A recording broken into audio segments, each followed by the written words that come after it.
Hey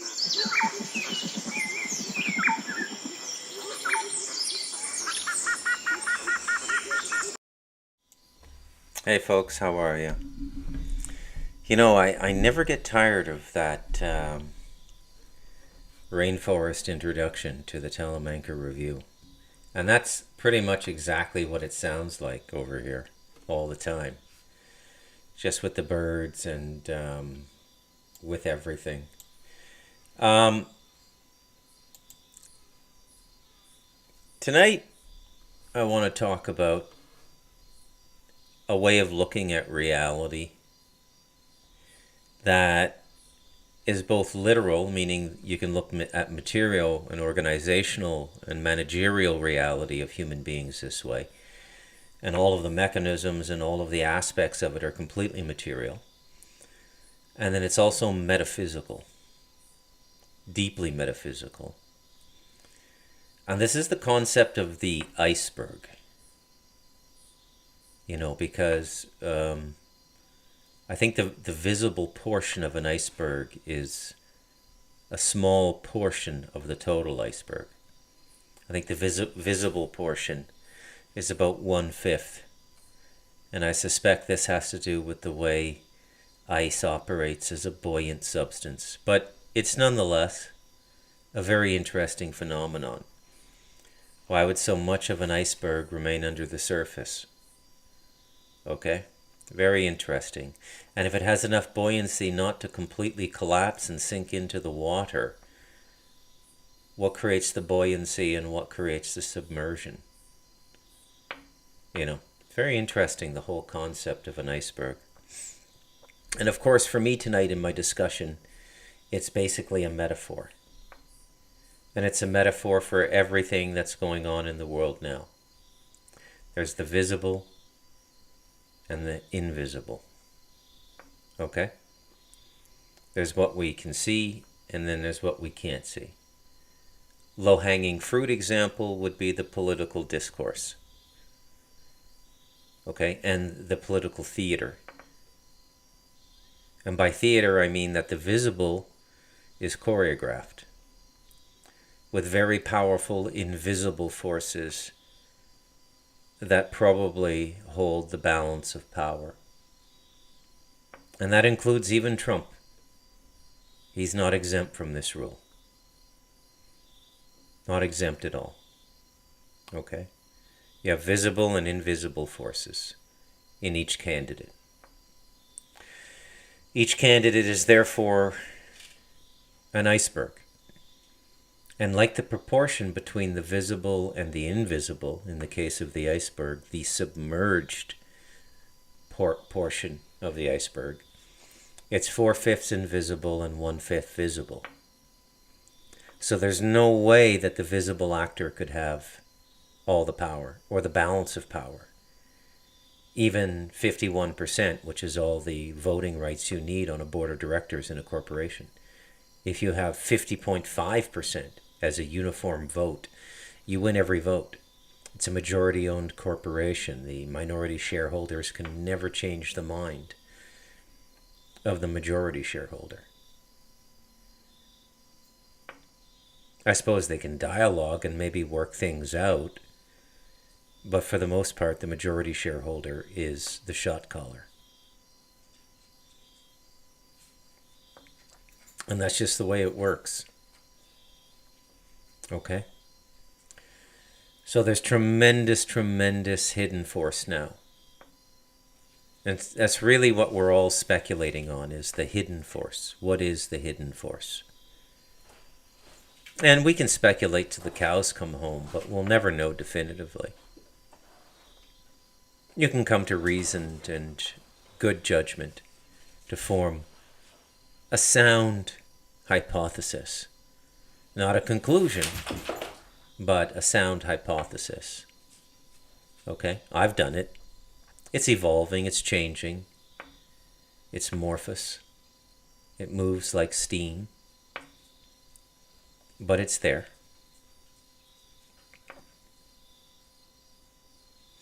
A lot of the things, a lot of the phenomenons that are going on now are also icebergs. The immigrants are an iceberg.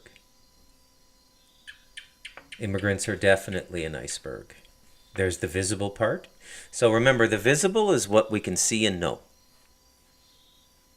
Okay, so the visible part of the immigrant iceberg is that these are indeed illegal refugees. Nobody disclaims that. Neither Democrat or Republican. Nobody will disagree that by the law as it's written in the United States now, these immigrants are not seeking asylum legally. Or they are, and the processing system now is just so liberal that there's absolutely no vetting. Everybody gets in and everybody gets a stipend. The stipend is part of the invisible part of the iceberg. Now, we have credible sources telling us what's going on. We have people who have interviewed immigrants in their native language, in Spanish or what have you. I've seen videos down here. And there's stories of ATM cards, international ATM cards, issued and sponsored by the United Nations with UN logo on the debit card.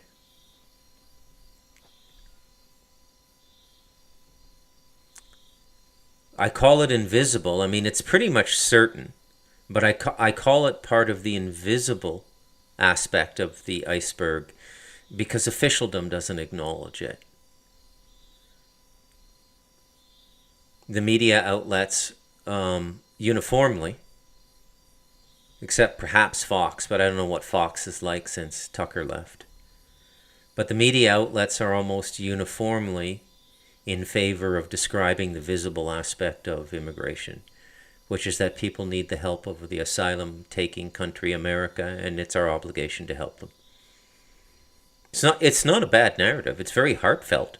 I mean, if it were truly true, some pretty good karma there and fulfilling the edict of Statue of Liberty, isn't it? Give me you're tired, you're hungry, blah, blah, blah. Right? That's the visible aspect of the narrative. The invisible aspect is where everything gets really paranoid. Now you can string the invisible together.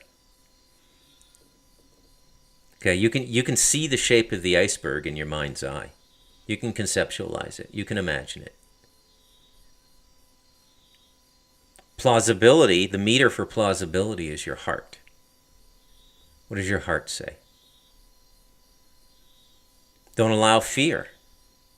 The most oft used phrase in the Bible is do not fear. I think it's like 156 times or something like that. Do not fear. A little video going around. I saw it on X and I saw it on Facebook. What is the most oft repeated phrase in the Bible? It's do not fear. Do not be afraid. I generally agree with that, by the way. I mean, allow your autonomous nervous system to do its work. If a dump truck loses its brakes and this 5-ton machine is hurling towards you, jump.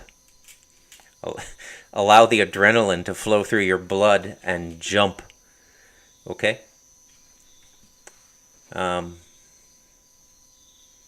If you feel unsafe somewhere, allow yourself to feel that and get to a place that you feel safe. I'm not saying fear isn't a useful survival mechanism in the human organism. I'm saying don't let it invade your thinking and corrupt your thinking and your perception. That's what do not fear means. It's like the Buddhist nonviolence. It's not that strict, actually. You know, if somebody swings at you and you're a Buddhist, you're allowed to block. And then once you block, you're allowed to strike. Because the non-violence edict is gone at that moment. It's gone. The non-violence edict simply means that you will not think or contemplate violence as a solution to your problem, nor will you apply violence as a possible solution to your problem. You're non-violent. When somebody is going to strike you, baser systems in the body take over. Reflex. Don't fight that. Just let that do its work. It's what it's there for. But don't let fear infect your thinking. And there's many kinds of fear. One kind of fear is the fear of being alone in your perception and having to articulate it. Saying something that is against the propaganda narrative that's being shouted from the digital public square 24/7. Having the courage to stand up and say, hey, my findings don't concur with this.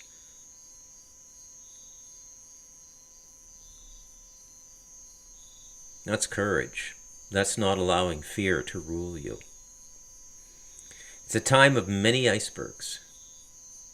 I chose one to talk about tonight. One kind of iceberg I want to talk about in specific, although the immigrants are a nice one too. But what's underneath it, nobody knows for sure. Is it a military invasion?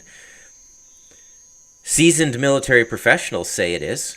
A Green Beret like Michael Yon, who's been around the world a half dozen times, visited probably more countries than a National Geographic editor.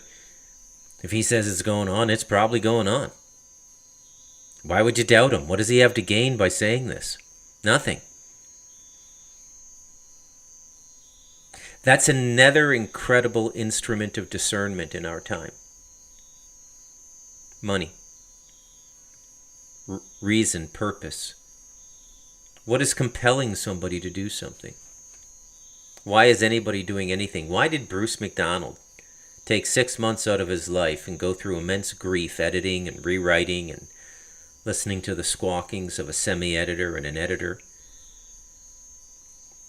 Hours and hours of research. A dozen books needed to be read to consolidate the thesis. Interview with an alien. The day after Roswell. Blah, blah, blah, blah, blah, blah, blah.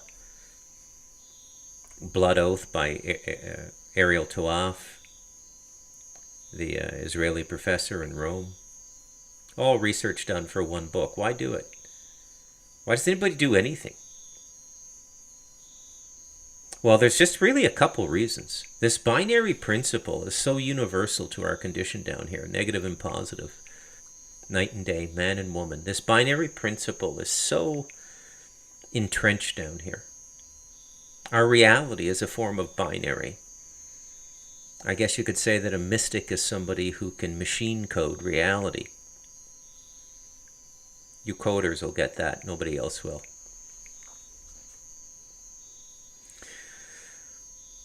But this binary comes up again and again and again and again, right?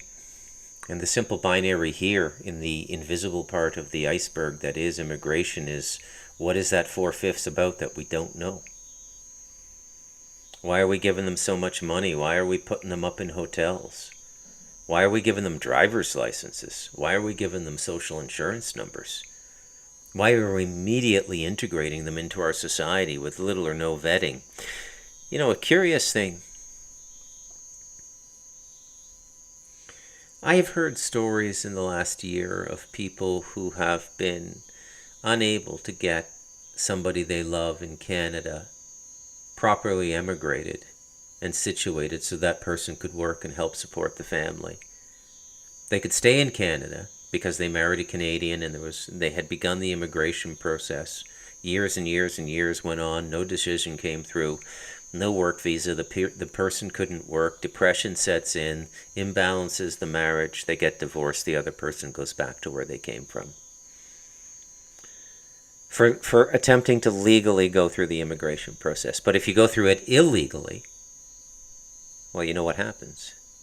You get the universal debit card, you get the iPhone, you get the bank account, you get the hotel, you get the KFC in the afternoon.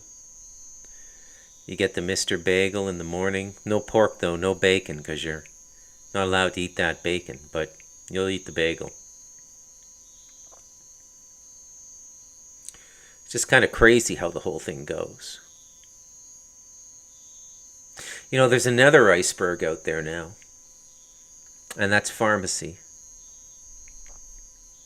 Pharmacy is a fascinating, fascinating topic.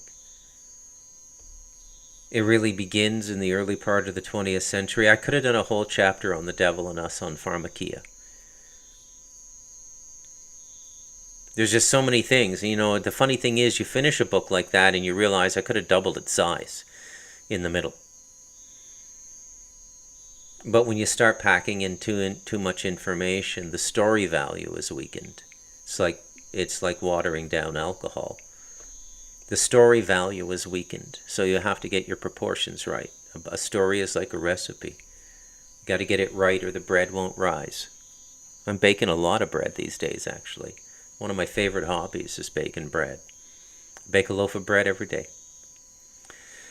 Loaf of bread every day. There's a small science to getting yeast to activate. It's quite a process. Try a lot of things. Squeeze a little lemon in there. Well, some sugar can sometimes activate it. Depends on the yeast, though. Sometimes you can get kind of ineffective yeast. Or if you get yeast in a larger container that's going to do like 20 loaves of bread, from the moment you break the hermetic seal and open it, that yeast seems to be weakening somehow. Anyways, just my ramblings about bread. Now, pharmacia begins in the early part of the 20th century, and it begins with an absolute lunatic Zionist nightmare of a human being by the name of Sigmund Freud, the great-grandfather of many a murderous pedophile. I'm being literal, too. Sir Clement Freud was his great-grandson, and Sir Clement Freud was outed as an abusive pedophile, a grooming pedophile, after his death. And he was called Sir Clement Freud because he was knighted in the UK. Not dissimilar to Sir Jimmy Savile. I'm sure they knew each other too. That's Freud's great-great-grandson. Edward Bernays is related to Freud, the father of propaganda and media mind control. You see, all the social media, Facebook, Instagram, Snapchat, all of it, okay? TikTok, X, they're all just extensions of what got started in the 40s and 50s, what became Madison Avenue. For those of you who waited all the way through Mad Men to get a picture of advertising in the 60s. But that's where it all started. You know, it's a very interesting culture that America created, because when you look at the history of cultures, when they get created, they're usually founded on mythology, religious rites, ceremonies, how you birth, how you bury, birth and death ceremonies, collective dream. These are the things that form a culture. Community. I definitely have what I would call a community culture where I live in Dos Ramas, my pueblo. Definitely have community, because if you live here, you respect everybody else who lives here. And the reason is, you never know when you're going to need neighbors in the rainforest. Anything can happen here. It keeps you humble. Everybody, no matter what their station, no matter whether they drive a car or ride a horse or whatever their station, it's all the same through the equalizing force of the geography and remoteness of where we live. We're like an Alaskan outpost, but actually the opposite of an Alaskan outpost. We're a rainforest outpost. 40 minutes from medical attention driving.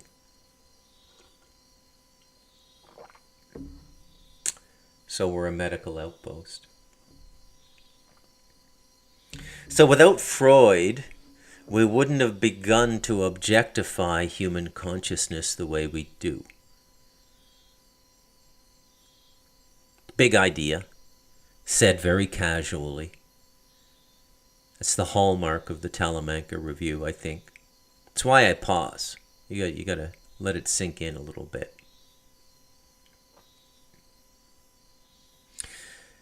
Psychoanalysis, the deconstruction of thought and feeling as a response to trauma, which is fundamentally Freud from alpha to omega right there. that everything in an adult human character is the result of some form of sexual deprivation or unfulfilled feelings from infancy, which can be as perverse as sexual inclinations towards your mother or your father if you're a female child. The Electra complex for the female, brilliantly captured in Daredevil, I might say, and the Oedipal complex in males. Complete rubbish, of course. Okay? I will repeat myself in saying that the greatest education I've given myself is traveling and living abroad. Because when you live with people, you see their true nature. And when you see their true nature and they were raised and cultured in a different culture than the one you were raised and cultured in, you see the lies of your own culture, because you see an example of another culture that doesn't conform to it, and you thought it was a universal the way you were raised. A lot of political situations are like that now. The people occupying their political positions speak with such force, you would think it was a universal cosmological truth, and nobody could defy it unless they were demonically possessed. And you move around a little bit and you find out that, like pretty much every other country in the world thinks differently than the one country thinks. But everyone in that one country thinks they're all thinking the same. The whole world thinks the same. This could apply to North Korea as easily as it could apply to the Zionist supporting American population.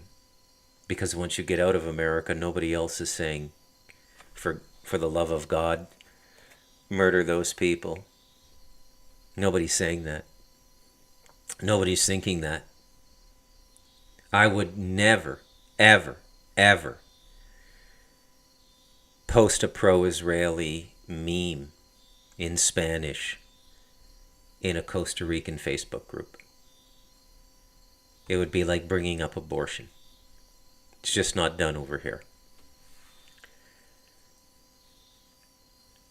So pharmacia comes out of Freud.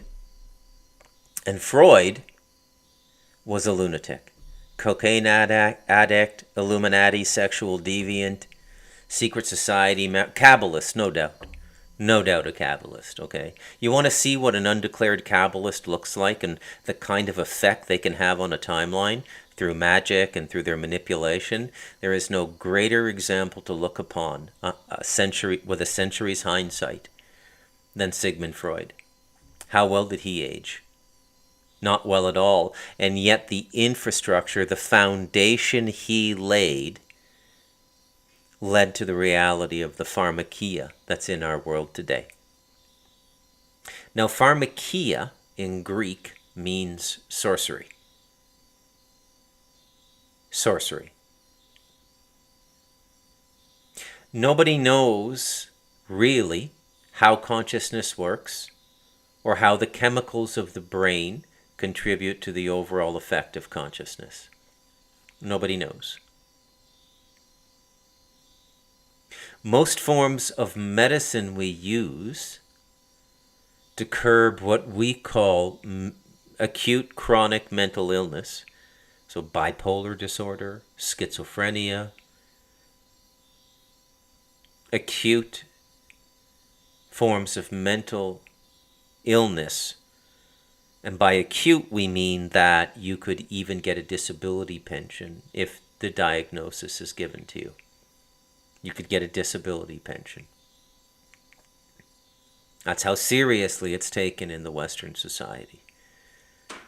Okay? You can get a disability pension, government housing, and everything you need if you get diagnosed schizophrenic. And you become a ward and a state-sponsored patron of the pharmaceutical industry for the entirety of your life, because you can never stop taking the medicine, because schizophrenia is incurable. Most schizophrenics are diagnosed between 17 and 22 years of age.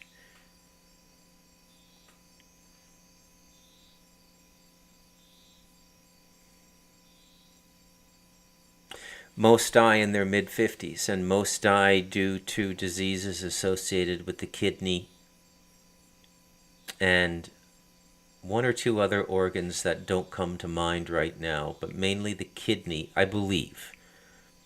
I don't do the Talamanca review as a doctor. Okay? These are just things I've heard over the years, and I have a very good memory. So,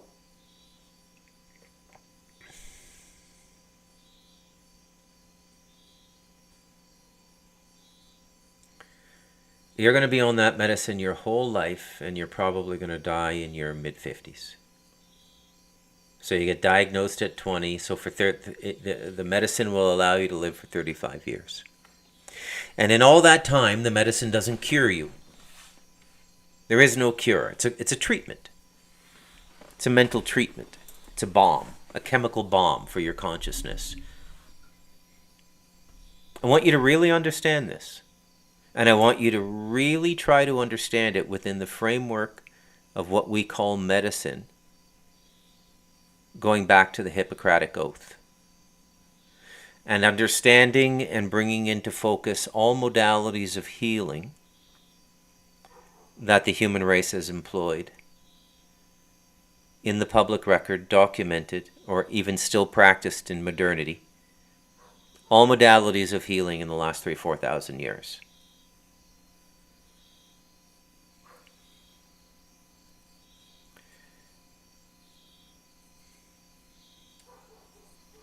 They all prepare remedies.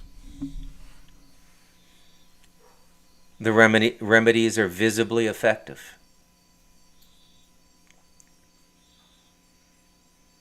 In the natural world, there is no condition that requires a person be permanently medicated and never healed. I know of no mental illness in the Kabakar community. And they might be several thousand all through the Talamanca Mountains.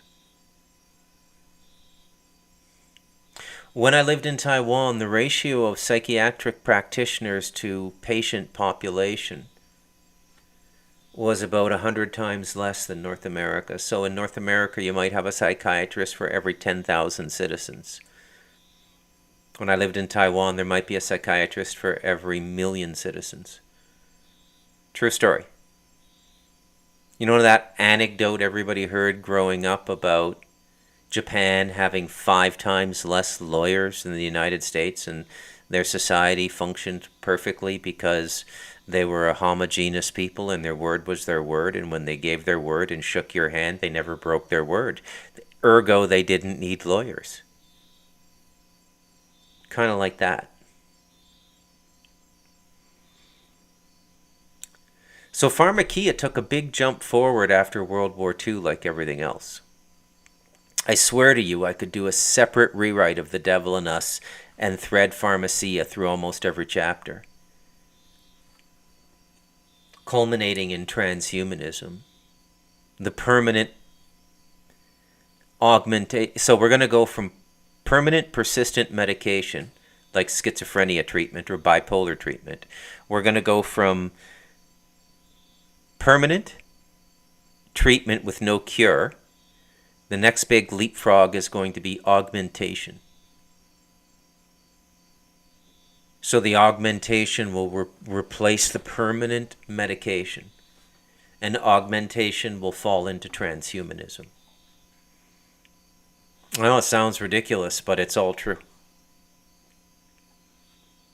I think pharmacia is really the biggest iceberg out there. 4/5 of it we don't understand. We don't understand why it was brought into our societies. We don't understand what it's really doing. We know that there are countless horror stories that get suppressed. Massively suppressed, and there's reasons they get suppressed. Here's one. So you know who the third one is that's keeping cable in business? Pharma. Pharma.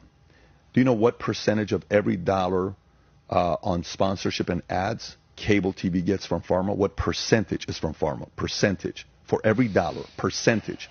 So think about movie commercials, car commercials, clothing commercials, all these different companies that do commercials. So many industries Something that do ridiculous like 70%. It's 75%.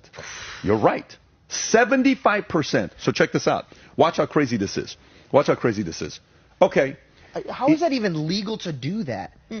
Can you, while I'm doing this, just on your phone, Google what percentage of pharma cable advertisement? It's going to come up saying 75%. Now watch this. 75%, right? Stay with me here.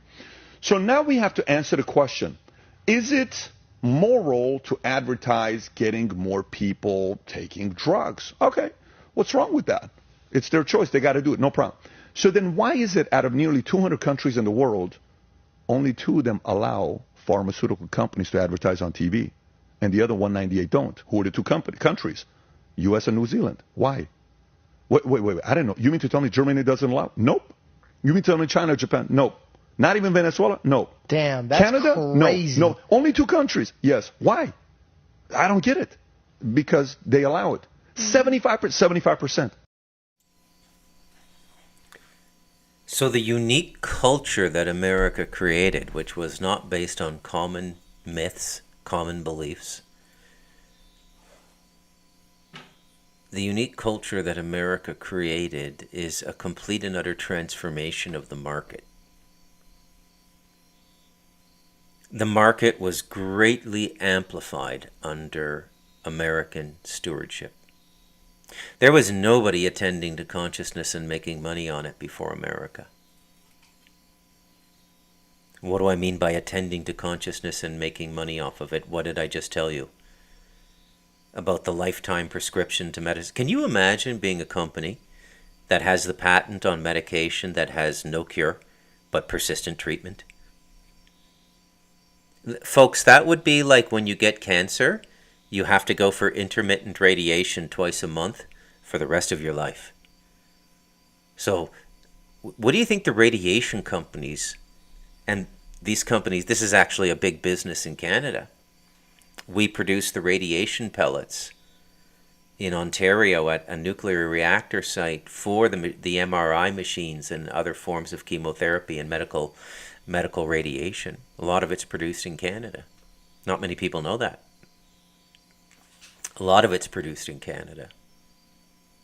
So what do you think the radiation company would think if their market was going to be taken out of temporary to permanent once somebody becomes a customer?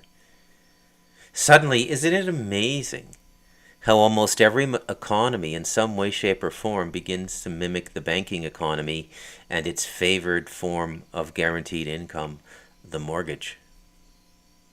25 years, the death gauge.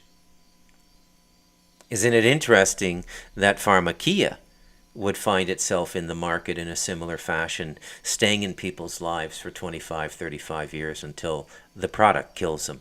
Because they all die from using the medicine, because the toxins in the medicine cannot be fully cleaned by the body, and this is why over time you get kidney problems and you die. I think it's kidney. Don't quote me on that, okay? Again, I'm not a doctor. But schizophrenic medication causes severe organ damage. If it's not the kidney, it might be the liver. It's one of the organs that filters garbage in the body. Okay? And this is garbage that would not normally be in the body because nothing in nature produces the immutable chemical compounds found in pharmakia. Immutable meaning they cannot be mutated into or dissolved into a form that can be expelled from the body. They can't get through all the physical systems in the body. They build up places. Liver, kidney. Okay? Pharmacia is a huge iceberg in the Illuminati's agenda. Huge. Okay? It's one of their biggest, folks. One of their biggest.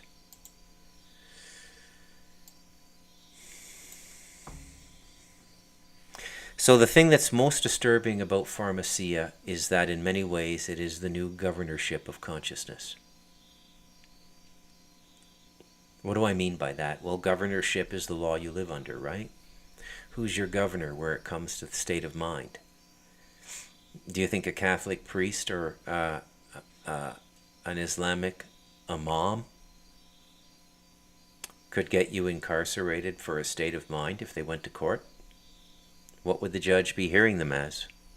You ever see an imam, a priest, or a rabbi go to court and get somebody into a treatment facility because on the word of that religious figure the person is possessed?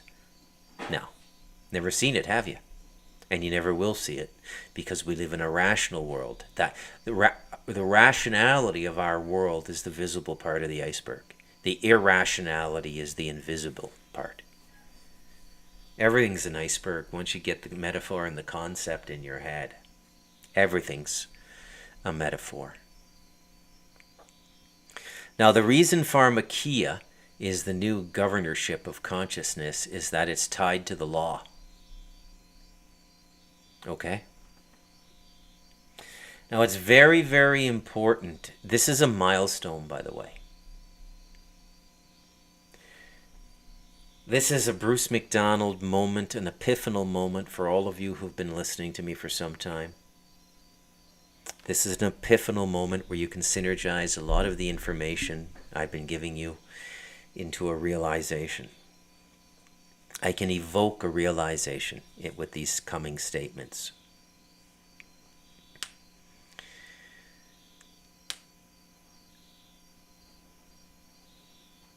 So,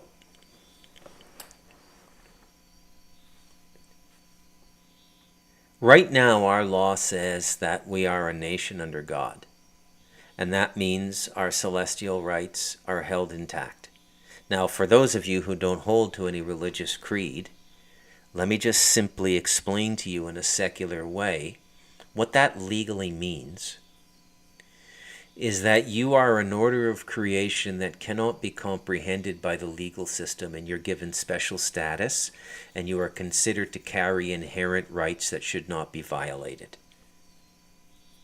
Dignity, sovereignty, wholeness of your person, self-defense, property defense, these things are inviolate. They're understood from caveman times. Okay? If one caveman went into another caveman's cave, and they were of the same tribe of 300 or 400 people, and he tried to take over that other caveman's cave, the guy who perceived the cave to be his would attack and possibly kill the other caveman for interloping. Right? We got all this worked out in our social evolution as human beings on this planet. We got it all worked out. Okay, we figured it out. We figured out the fundamentals of what we are through a rigorous trial and error. Okay? And yet we live in a time where people are pretending that the conclusions reached are now somehow inadequate because, well, look, man, we got iPhones, we have the internet. We don't need to live by these silly restrictions. They don't apply to us anymore. The natural system and natural law always apply. If they put you in an environment where you forget that, where you're put to sleep, and you somehow start to think differently, and a group consensus begins, fads begin, which encourage you to think differently, that seduction, if you can be led into it in trespass of your heart's counsel, is your liability.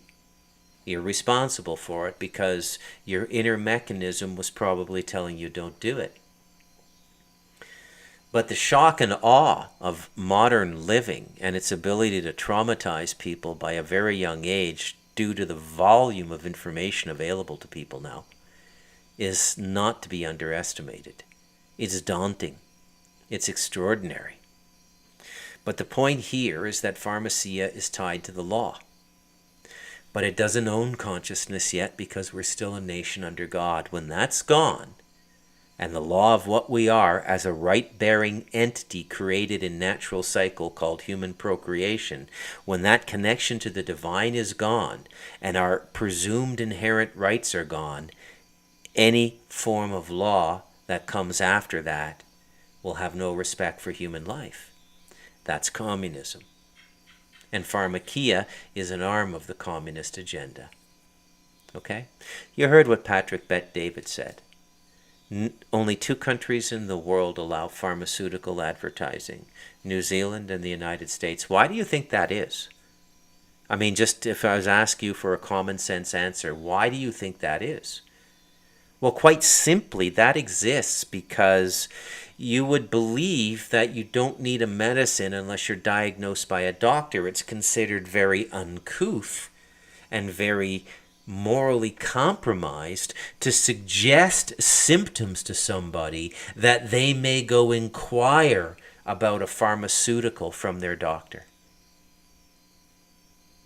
It's drug dealing. Let's call it what it is. It's drug dealing. How is that any different than anything else? Now, there's other aspects of the submerged nature of pharmacia. Okay? They're also deeply connected to the misinformation of the mainstream news, because 75% of the revenue for the major cable networks is coming from the pharmaceutical industries, even though the marketing people within pharmacy would be telling them that this is ineffective now. We should be looking to diversify into social media and other forms of distribution of our content. But those other forms of distribution may very well not want to advertise pharmacia. Very interesting the way the whole thing goes. Okay? Now, how else is pharmacia part of the iceberg? Well, there's warfare. Let's take a look at this. People who think that the fentanyl crisis is a fentanyl crisis don't understand what's really happening. The Chinese, the Asian mentality, they think a long way in the past and they think much further in the future. And if you look back to the opium wars, did to them and forced them to make opium legal and addict their population, they feel justified. It's a terrorist attack. Number one rule of dope dealing: do not kill the customer. It's a lifetime revenue stream. People say, well, it's the dealers doing it. And I was like, well, if the dealers were killing the customers, the cartels would be killing them. Yeah. I said, so who can afford to pay a Mexican drug cartel to kill its own customers? Because that's what's happening. Right. And there's only two places in the world that have that kind of money: Asia and the Middle East. The Middle East, that's not their style. That's not their export. But for China, it absolutely certainly is. That's what it is. There's no other way to explain it. Pharmacia as an arm of warfare by the Chinese Communist Party, warfare upon the United States and Canada. The only two countries I know that are in a fentanyl crisis now. There's no fentanyl crisis in the UK. I don't think that product has reached the European markets. It is uniquely North American. It's targeted. This is another reason I continually say that North America is the most dangerous place in the world right now. People need to realize you're being targeted for death. There's no normal. There's no normal returning to North America anytime soon. It's only going to become more and more and more abnormal.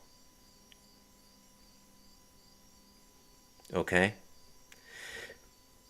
And if you think that's going to change just because Trump gets into office, I would ask you to remember his first term from 2016 to 2020.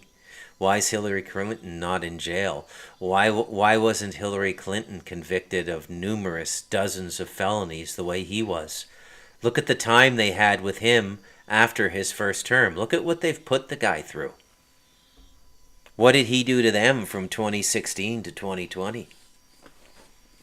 Old Trumpy boy thought they were his friends. Brought some real scumbags into his cabinet. How much do you think is going to change if he gets in? There's things he can do that are very positive. Now, I'm going to keep repeating myself. I think he's the right vote. Because we know what the other side is doing, and it's death and destruction. Economic destruction, integrity of property destruction, punitive communist revolution, and soon to become violent. Let's be honest about that. If this keeps up, if the Kamala Harris directive keeps up, the party most likely to commence general societal insurrection and violence is the left, not the right. Why do I say that? Because they've done most of it from now up until now, from about 2016. It's always been the radical left. It's been Antifa. It's been BLM. Again, we're talking about Tim Walz as the vice president. Minnesota. Look at what happened there. It's all very fascinating.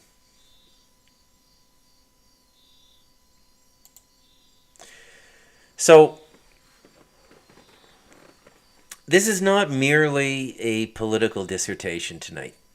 I'm not speaking merely politically. Okay? We go further than that in the Telemanker Review. We go further than that in The Devil in Us. We go further than that in The Light of Darkness. And we go further than that in Stardust Ranch as well. So communism is not about collectivism. That's the visible part of the iceberg. Kumbaya, my lord. Kumbaya. Let's all just form a collective like that really cool hippie school in Billy Jack. Remember that movie? That's a collective. Or an Israeli kibbutz. Let's form a really good collective. Okay, communism is not about collectivism. In many ways, I consider myself a collectivist, but I'm not a communist. Okay? And I'm not a communist because communism is the political manifestation of Satanism.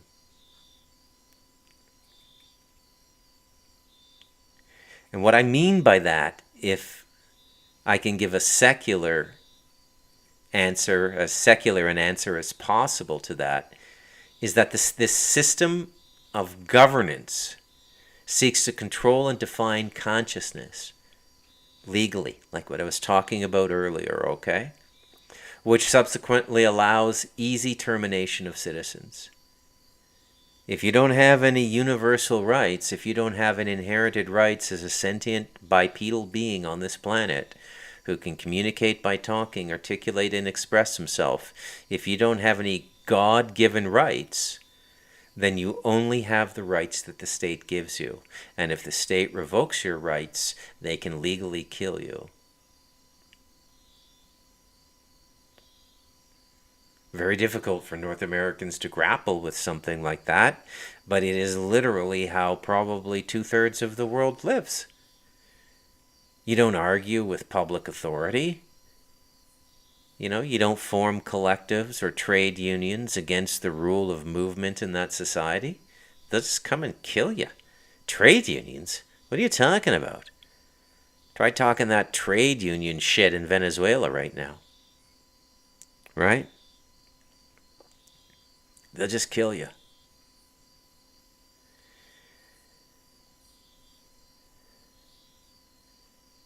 Now, as I've evolved in this podcast, Talamanca Review, I've given you several contemplative paradigms that are very useful. And the one that comes to mind to me right now is the one I refer to quite often, and that's the paradigm of law and the discernment of good versus bad, and a good versus a bad person, by their relationship to the letter of the law and the spirit of the law. Now you remember what I meant by that, right? It's a principal characteristic of the satanic consciousness that a fetishistic adherence to the law must be maintained, but only to the letter, only to the literal meaning.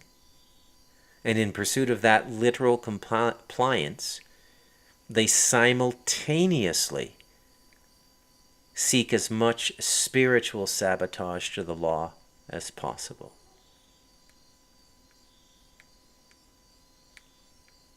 And this is a form of Satanism.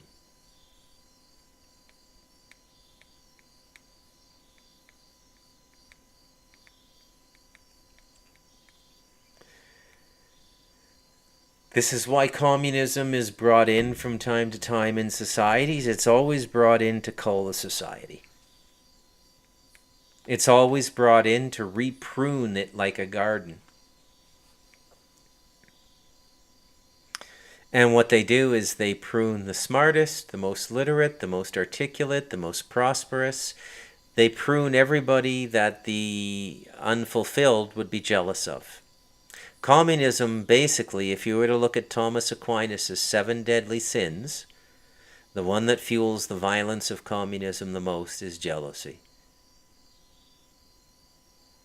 Please don't take what I'm saying to mean that I endorse completely the capital system and the copious amounts of millions, hundreds of millions, and billions of dollars that it makes for morally questionable characters. I do not. There are many flaws with the capital system right now. And I've spoken about them at length in other podcasts, but tonight I would seek to avoid that in any great detail just because I've gone over it so much already. But what we're talking about here is the legal framework of the capital society, the democratic society, as opposed to the transposal of power to the collective. So the moment you transform the power of your society to the collective, or to people who claim to represent the collective. Now, in democratic capitalism, the leaders don't claim to represent the collective. They represent the market. Okay? They really, when you look at Trump, all he's saying is, look, I'm going to get rid of a bunch of regulations and nonsense, and we're gonna sell oil again. We're gonna fill up our own gas stations, and we're gonna create an economy. We're gonna get some work done here. It's a completely different mindset than the regulatory shut it all down, depress people, elevate the prices of things. Inflation is so bad in the United States now that you would think a president would use his emergency orders to sell some of the domestic reserves of oil into the domestic distribution system, the gas stations. But really, most of the American reserve oil is going to China. So we can hit our climate change numbers, by the way, right? Which doesn't work because the global oxygen system is global. And if we're not all working toward climate reduction and the reduction of fossil fuel and carbon emitting technologies, it's not going to work. Everything, every story out there now is an iceberg. They show you the visible part. That's what you can talk about. God help you if you see the invisible part of any of these things I'm describing tonight. Immigration, pharmacy. God help you. Because it's what nobody wants to talk about. It's a taboo topic. Oh, you're a conspiracy theorist. Am I really? Am I really a conspiracy theorist? It will be some kind of coincidence if all of these things lined up.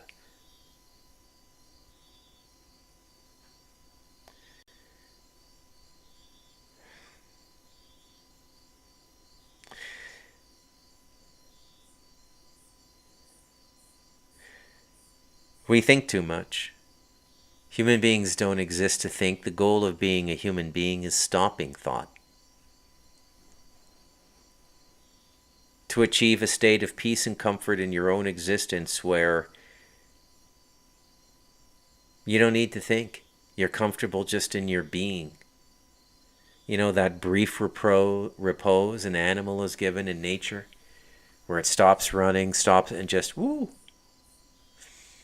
I see it all the time up here. It doesn't last long, though, because they have to get back to defense mode because everything in nature has predators. We don't. Not physical.